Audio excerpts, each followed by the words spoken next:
छानी बड़ा महंगी बेचावे रे तवई मनाचो, बड़ा महंगी बेचावे रे माइक मा बोलो करेला चानी। चर बजी हटूरी झकले झके दो, चर बजी हटूरी झकले झके दो। गएला जंगल काटेला पल्ला, दोसे धारी माया जोरे रे तवई मनाचो, दोसे धारी माया जोरे रे माइक मा बोलो गवई महल्ला। चर बजी हटूरा झकले झके दो, चर बजी हटूरा झकले झके दो।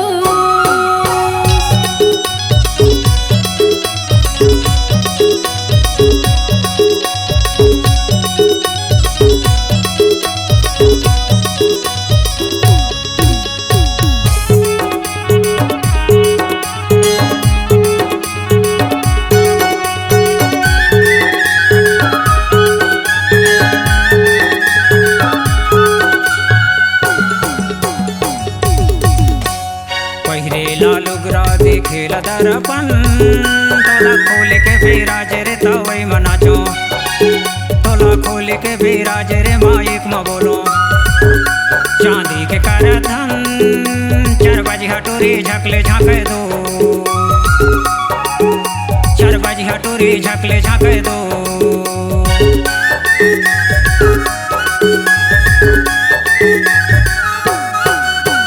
पाकिट में पैसा यो पैसा ऊपर पे, तोरे कारण रे तवई मनाचो, तोरे कारण रे माइक मा बोलो कतानो कलपी।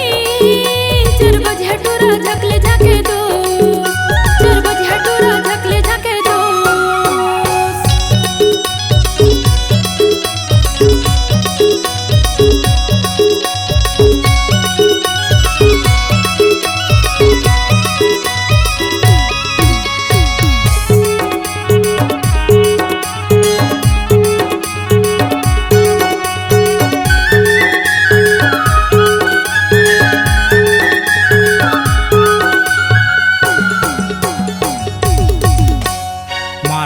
मछली निकाले से हरा मोरे दिल में बसायो रे तवई मनाचो, मोरे मन में बसायो रे माइक में बोलो तोरे आगू के चेहरा।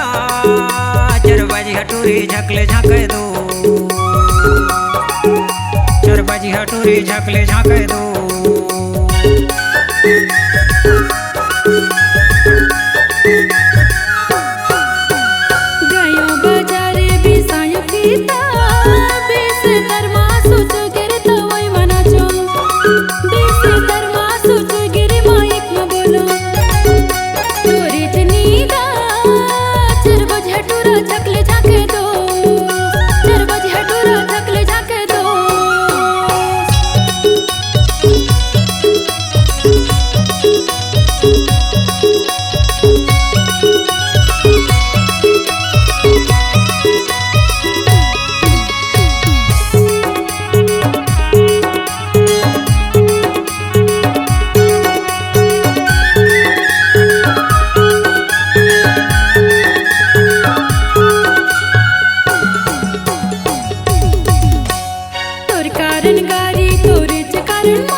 थाना बंजीवा मोरे गाँव तोर संग गाना के गवैया रे तवई मनाचो, तोर संग माया के जोरैया रे माइक में बोलो पूछत आवे नाम। चर बजी हटूरी झकले झाके दो, चर बजी हटूरी झकले झाके दो। पिंडा गौरेला जूटे छानी बड़ा महंगा बेचावे रे तवई मनाचो बड़ा महंगी बेचावे रे माइक में बोलो करी लचानी चर बजी हटूरी झकले झाके दो चर बजी हटूरी झकले झाके दो चर बजी हटूरी झकले झाके दो चर बजी हटूरी झकले झाके दो चर बजी हटूरी झकले झाके दो चर बजी हटूरी झकले झाके दो। जी हाँ, हर सुर में छुपा है एक कहानी, संगीत का जहां है ये दीवानी। तो चले आइए MSR म्यूजिक बंजी में रचने अपनी नई कहानी।